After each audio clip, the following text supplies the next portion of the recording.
I'm out on patrol with the Cotswolds fly tipping detective, Enviro Crimes Officer Kev Lee.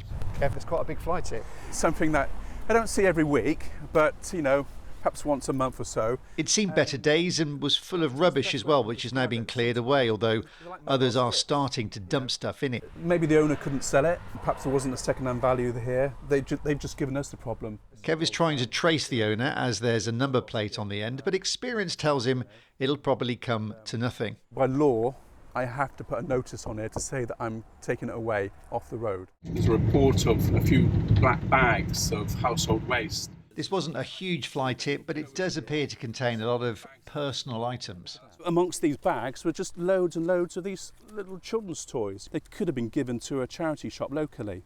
And that's what I'm so disappointed about. Yeah. Unfortunately, the waste carrier hasn't done the right thing. He's made some money and he hasn't got the cost of disposing of that.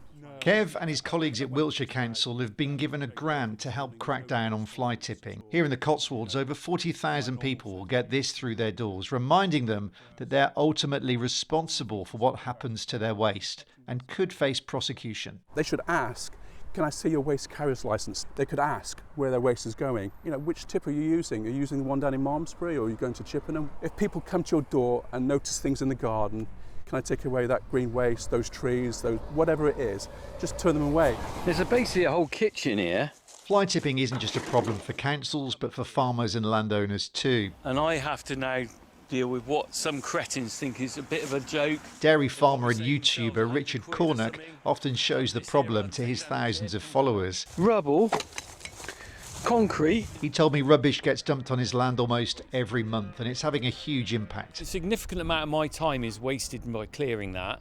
There is some expense. I can't just put it all in a wheelie bin. Some of it, I've got to pay someone to take away. And also mentally, it does get to you a bit, really, because if, every time you go to see this, you think, oh, not again. Meanwhile, Kev Lee says the problem isn't getting worse, but it isn't getting better, and that the public have a big role to play in the fight against the fly tippers. Steve Knibbs, BBC Points West, in the Cotswolds.